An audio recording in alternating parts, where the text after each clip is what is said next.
Morning all of you. आप सभी का एम के साहू क्लासेस में स्वागत है। आज इंडियन पॉलिटी का ये 5वां लेक्चर है। इसमें हम सभी लोग अध्ययन करेंगे भारतीय संविधान के भाग और मूल अधिकार। इस पे चर्चा करेंगे। वन लाइनर क्वेश्चन है और इसको हम सभी लोग देखते हैं। और ये जैसे ही कवर होता है, सुबह मॉर्निंग में तो यूपी स्पेशल का एक वीडियो आता है और शाम में ये जो है इंडियन पॉलिटी जैसे ख़त्म होता है, पर हम सभी लोग जो है PYQ क्वेश्चन शुरू करेंगे जो पिछले अब तक के एग्जामों में पूछे गए हैं। लाइक एस, चाहे वो RO हो या UPPCS हो या UPP हो या पेट हो, इन सब में जो क्वेश्चन पूछे गए हैं तो उस पर चर्चा करेंगे। अभी तो ये राज्य व्यवस्था ख़त्म करके इंडियन ज्योग्राफी शुरू की जाएगी। फिलहाल इसमें हम सभी लोग देखते हैं। क्वेश्चन इम्पोर्टेंट है और क्वेश्चन जो भी हैं वो एंड तक जरूर देखा करें, क्योंकि यदि सीरियस कैंडिडेट हैं, तैयारी में लगे हुए हैं, तो जरूर देखें। इसमें हम सभी लोग भारतीय नागरिकता प्राप्त करने हेतु 5 प्रकार क्या हैं, यानी भारत की नागरिकता प्राप्त करने के 5 तरीके से आप भारत की नागरिकता प्राप्त कर सकते हैं। या तो जन्म आपका भारत में हो, या वंशाधिकार द्वारा। तीसरा है पंजीकरण द्वारा आप भारत की नागरिकता प्राप्त कर सकते हैं। अगला है देशीकरण द्वारा भारत की नागरिकता प्राप्त कर सकते हैं। और नेक्स्ट जो 5वां है वो भूमि के अर्जन द्वारा भी आप भारत की नागरिकता प्राप्त कर सकते हैं।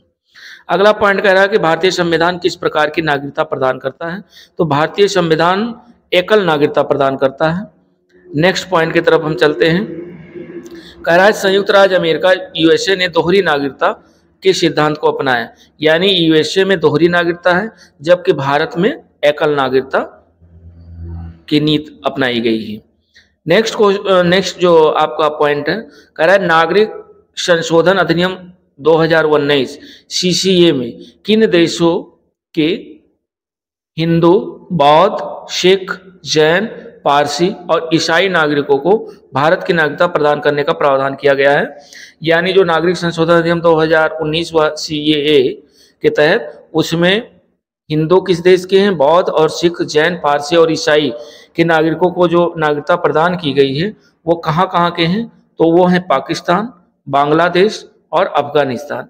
यानी इन 3 देशों के जो हिंदू हैं, बौद्ध हैं, सिख हैं, जैन हैं, पारसी हैं, इनको नागरिक संशोधन अधिनियम 2019 में नागरिकता दी गई।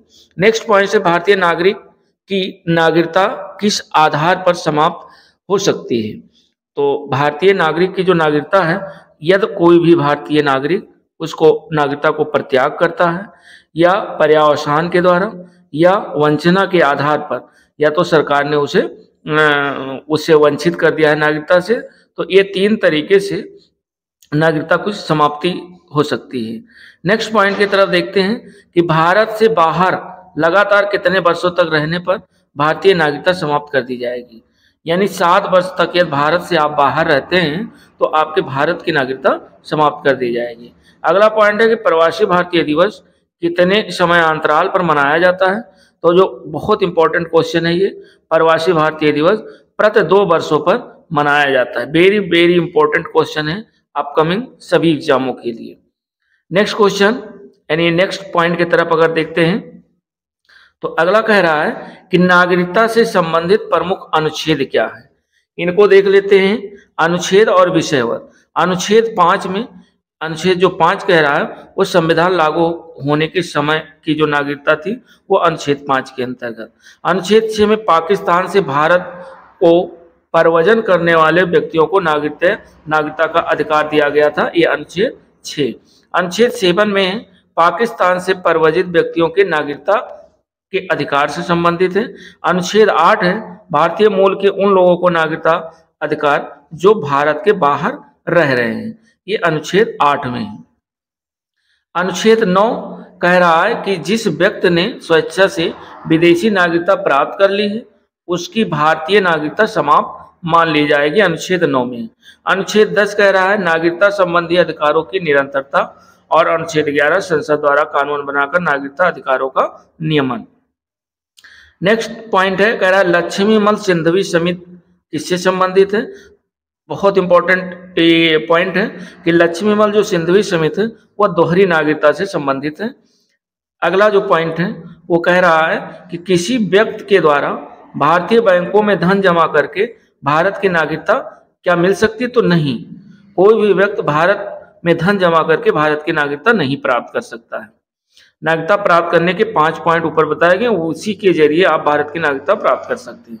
नेक्स्ट पॉइंट कह रहा है भारतीय संविधान में एकल नागरिकता का प्रावधान किस देश से लिया गया, तो एकल नागरिकता का प्रावधान ब्रिटेन के संविधान से लिया गया है। नेक्स्ट पॉइंट है भारतीय मूल के जो व्यक्ति हैं का कार्ड धारक भारत में नहीं खरीद सकता, क्या नहीं खरीद सकता, कृषि भूमि नहीं खरीद सकता, यानी भारतीय मूल के जो व्यक्ति हैं वह भारत में कृषि योग्य भूमि को नहीं खरीद सकते। नेक्स्ट पॉइंट कह रहा है कि भारतीय संविधान के किस भाग के अंतर्गत नागरिकों को मौलिक अधिकार प्रदान किया गया है। मौलिक अधिकार जो है भाग 3 में दिया गया है। खाली ये पूछ रहा है कि मौलिक अधिकार भारतीय संविधान के किस भाग में दिया गया है, तो भाग 3 में। और यदि पूछता है कि भारतीय संविधान के किस अनुच्छेद के तहत है, तो अनुच्छेद 12 से 35 ये मौलिक अधिकार से संबंधित है। अगला पॉइंट कह रहा है कि संविधान द्वारा मौलिक अधिकारों को लागू करने की शक्ति किसे प्रदान की गई है, तो मौलिक अधिकारों को जो है लागू करने की जो शक्ति है वो सर्वोच्च न्यायालय और उच्च न्यायालय दोनों को दी गई है। नेक्स्ट पॉइंट कह रहा है कि भारतीय संविधान का जो अनुच्छेद 13 है वह संवैधानिक प्रावधानों को संसद तथा राज्य विधानमंडलों द्वारा बनाए गए नियम कानूनों पर प्राथमिकता प्रदान करता है। नेक्स्ट पॉइंट है भारतीय संविधान के अनुच्छेद 13 का मुख्य उद्देश्य किसके संदर्भ में है, तो जो अनुच्छेद 13 का मुख्य संबंध है वो संविधान की सर्वोच्चता सुनिश्चित करता है और यह है मौलिक अधिकार से संबंधित है। नेक्स्ट पॉइंट है कि भारतीय संविधान में समानता का अधिकार का विस्तार किन अनुच्छेदों में है, तो समानता का जो विस्तार है वो अनुच्छेद 14 से 18 तक में दिया गया है। अगला पॉइंट है कह रहा है कि भारतीय संविधान का कौन सा अनुच्छेद विधि के समक्ष समता के अधिकार, विधि के समक्ष समता का अधिकार मतलब समानता का अधिकार से संबंधित है। अनुच्छेद 14 जो है वो समानता के अधिकार से संबंधित है। अगला पॉइंट है जन्म, लिंग, मूल वंश, जात, धर्म आदि के आधार पर विभेद का प्रतिषेध अनुच्छेद 15 एक मूल अधिकार है जिसे समानता के अधिकार के अधीन वर्गीकृत किया गया है। बहुत फास्ट हम लोग देख रहे हैं ताकि कमिंग जो एग्जाम आने वाले हैं उससे पहले पहले हम लोगों का ये पूरा कवर हो जाए और पीवाई क्वेश्चन भी क्लियर हो जाए। तो अगला पॉइंट कह रहा है भारतीय संविधान की प्रस्तावना में प्रयुक्त समाजवाद शब्द को किस अनुच्छेद के साथ समग्रता में रखकर सर्वोच्च न्यायालय द्वारा समान कार्य के लिए समान वेतन का मौलिक अधिकार प्रदान करता है, तो यह है अनुच्छेद 14 और 16 में। नेक्स्ट पॉइंट कह रहा है भारतीय संविधान के अनुच्छेद में कौन सा एक लोक नियोजन के विषय में भारत के सभी नागरिकों को अवसर की समानता की गारंटी प्रदान करता है, तो अनुच्छेद 16(1) और अनुच्छेद 16(2). आगे कह रहा है कि संवैधानिक जो उपबंध हैं वो हम सभी लोग देख लेते हैं। जो संवैधानिक उपबंध हैं केवल भारतीय नागरिकों को जो प्राप्त है संवैधानिक उपबंध वो क्या है, नंबर 1 धर्म, मूलवंश, जात, लिंग, जन्म स्थान के आधार पर विभेद करना प्रतिषेध है, ये अनुच्छेद 15 के अंतर्गत है ये सिर्फ केवल भारतीय नागरिकों को प्राप्त है। अगला पॉइंट है लोक नियोजन के विषय में अवसर की समानता, अनुच्छेद 16। अगला है वाक एवं अभिव्यक्ति शांतिपूर्ण एवं शस्त्र रहित सम्मेलन करने के संघ एवं सरकारी समिति बनाने, भारत के राज्य क्षेत्र में अबाध संचरण एवं बसने तथा व्यापार करने की स्वतंत्रता अनुच्छेद 19 से संबंधित है। अगला पॉइंट है कि अल्पसंख्यक वर्गों के हितों का जो संरक्षण है ये अनुच्छेद 29 के अंतर्गत है। अगला पॉइंट है शिक्षण संस्थाओं की स्थापना प्रशासन करने के अल्पसंख्यक वर्गों का अधिकार, ये अनुच्छेद 30 में है। और जो भारतीय एवं विदेशी नागरिकों को प्राप्त यानी भारतीयों को भी प्राप्त है और विदेशी नागरिकों को भी जो प्राप्त मूल अधिकार हैं वो क्या क्या है, नंबर 1 विधि के समक्ष समानता और विधियों का समान संरक्षण, ये अनुच्छेद 14 के अंतर्गत है। अपराधों के लिए दोष सिद्ध के संबंध में संरक्षण अनुच्छेद 20 में है। जीवन का अधिकार अनुच्छेद 21 में है। शिक्षा का अधिकार अनुच्छेद 21A में है। और कुछ दशाओं में गिरफ्तारी एवं निषेध से संरक्षण अनुच्छेद 22 में है। शोषण के विरुद्ध अधिकार अनुच्छेद 23-24 में है।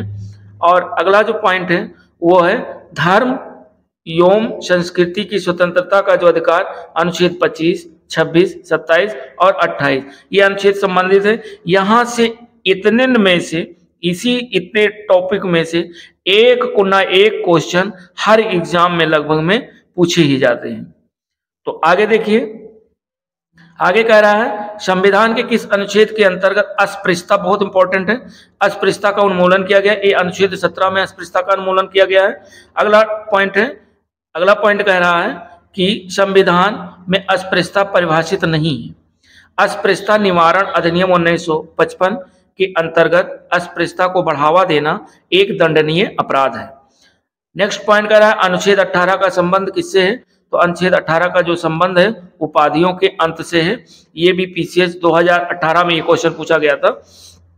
अगला पॉइंट है भारतीय संविधान के किस अनुच्छेद में वाक एवं अभिव्यक्ति की स्वतंत्रता के मूल अधिकार का प्रावधान किया गया? ये अनुच्छेद 19 है, बहुत वेरी इंपॉर्टेंट चीज है, यानी अनुच्छेद है 19। अगला पॉइंट है कि भारत के संविधान में प्रेस की स्वतंत्रता का प्रत्यक्ष प्रावधान नहीं, परंतु ये स्वतंत्रता किस अनुच्छेद में अंतर नहीं थे? ये अनुच्छेद 19A में है। आगे कह रहा है भारतीय संविधान में आर्थिक समानता के मौलिक अधिकार में शामिल नहीं है। आर्थिक समानता मौलिक के अधिकार में शामिल नहीं है।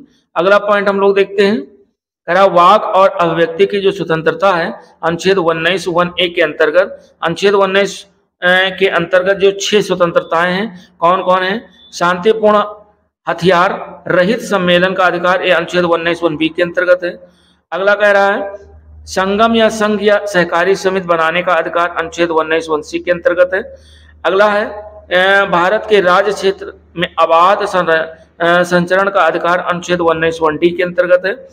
कोई वृत्ति, आजीविका, व्यवसाय या व्यापार करने का जो अधिकार है अनुच्छेद 19(1)G के अंतर्गत है। और भारत के किसी भाग में निवास करने या बसने का जो अधिकार अनुच्छेद 19(1)E के अंतर्गत है। तो अनुच्छेद जो 19 है ये वेरी इंपॉर्टेंट जो है अनुच्छेद है, इसको आप लोग देख लीजिएगा। अगला पॉइंट कह रहा है कि भारतीय संविधान के किस अनुच्छेद के अंतर्गत ये प्रावधान किया गया है कि किसी अपराध के अभियुक्त को स्वयं अपने विरुद्ध गवाह बनाने के लिए बाध्य नहीं किया जा सकता। ये अनुच्छेद 20C में है। अगला पॉइंट है संविधान का कौन सा अनुच्छेद दोष सिद्धि के संबंध में अभियुक्तों को दोहरे दंड स्व अभिशासन से संरक्षण प्रदान करता, अनुच्छेद 20 है। अगला पॉइंट है कह रहा है कि भारतीय संविधान का कौन सा अनुच्छेद व्यक्ति की विदेशी यात्रा के अधिकार को संरक्षण प्रदान करता है? यह है अनुच्छेद 21। अगला है मौलिक अधिकार के अंतर्गत कौन सा अनुच्छेद बच्चों के शोषण के विरुद्ध प्रावधान से संबंधित, अनुच्छेद 24। ये भी अनुच्छेद बहुत इंपॉर्टेंट है। अगला पॉइंट कह रहा है कि भारतीय संविधान के अनुच्छेद 25 में प्रयुक्त हिंदू शब्द में कौन कौन आते हैं? बौद्ध आते हैं, जैन आते हैं, सिख धर्म सम्मिलित हैं। नेक्स्ट पॉइंट कह रहा है कि भारतीय संविधान के अनुच्छेद 32 के अंतर्गत कौन से अधिकार परिवर्तित किए जा सकते हैं? तो मौलिक अधिकार को परिवर्तित किया जा सकता है। अगला पॉइंट है मौलिक अधिकार का जो संरक्षण है वो कौन है? वो न्यायपालिका होती है, मौलिक अधिकारों का संरक्षण करती है। नेक्स्ट पॉइंट कह रहा है कि भारतीय संविधान के अनुच्छेद 30(1) जो कि अल्पसंख्यकों को अपनी रुचि के शिक्षण संस्थानों को स्थापित एवं संचालित करने का अधिकार को संरक्षण प्रदान करता है। ये कौन सा अनुच्छेद है? 30(1) है। नेक्स्ट पॉइंट कह रहा है कि डॉक्टर भीमराव अंबेडकर ने मौलिक अधिकारों में से किसे संविधान का हृदय एवं आत्मा का, वेरी इंपॉर्टेंट ये अनुच्छेद है, तो ये संवैधानिक उपचारों का अधिकार, अनुच्छेद 32। ऐसे भी पूछ सकता है संवैधानिक उपचारों का अधिकार, या ये पूछ सकता है अनुच्छेद 32 किससे संबंधित है? तो संवैधानिक उपचारों का अधिकार। और किस जो है अनुच्छेद को डॉक्टर भीमराव अंबेडकर ने मौलिक अधिकार को जो है संविधान का हृदय एवं आत्मा का, तो उसका आंसर भी होगा संवैधानिक उपचारों का अधिकार। नेक्स्ट जो है पॉइंट है वो है व्यक्तिगत स्वतंत्रता। व्यक्तिगत स्वतंत्रता के अधिकार के लिए कौन सी याचिका जो है दायर की जा सकती है? तो बंदी प्रत्यक्षीकरण इंपॉर्टेंट है। नेक्स्ट पॉइंट है संसद में मौलिक अधिकारों में संशोधन का अधिकार किस वाद के निर्णय के आधार पर प्राप्त हुआ? तो ये है केशवानंद भारती बनाम केरलवाद, 1973 का ये वाद है, और ये वाद वेरी इंपॉर्टेंट है। अगला है संपत्ति के मौलिक अधिकार को किस संविधान संशोधन द्वारा मौलिक अधिकारों की श्रेणी से हटाकर केवल वैधानिक अधिकार दिया गया? तो 44वां संविधान संशोधन 1978 में हुआ था। इसके द्वारा जो है संपत्ति के अधिकार को मौलिक अधिकार से हटाकर केवल वैधानिक अधिकार में रखा गया है। अगला पॉइंट कह रहा है कि वर्तमान समय में भारतीय संविधान के अंतर्गत संपत्ति का अधिकार किस प्रकार का अधिकार है? तो संपत्ति का अधिकार एक वैधानिक अधिकार है, वैधानिक श्रेणी में यानी मूल अधिकार से हटाकर वैधानिक अधिकार के अंतर्गत लाया गया। नेक्स्ट पॉइंट है कि सूचना का अधिकार, जो आरटीआई है, एक विधिक अधिकार है जो सूचना का अधिकार अधिनियम 2005 के माध्यम से प्रदान किया गया है। कभी कभी पूछ लेता है सूचना का अधिकार अधिनियम कब लागू किया? 2005 में, या सूचना का अधिकार अधिनियम 2005 के माध्यम से जो है सूचना का अधिकार एक विधिक अधिकार है। नेक्स्ट जो पॉइंट है वो ये देखते हैं कि आर्थिक रूप से पिछड़े वर्ग जो कि इकोनॉमिकली वीकर सेक्शन यानी ईडब्ल्यूएस को आरक्षण प्रदान करने के लिए संविधान में कौन से अनुच्छेद जोड़े गए? तो अनुच्छेद 15(6) तथा 16(6) जो है जोड़ा गया है ईडब्ल्यूएस को, जो 10% रिजर्वेशन दिया गया।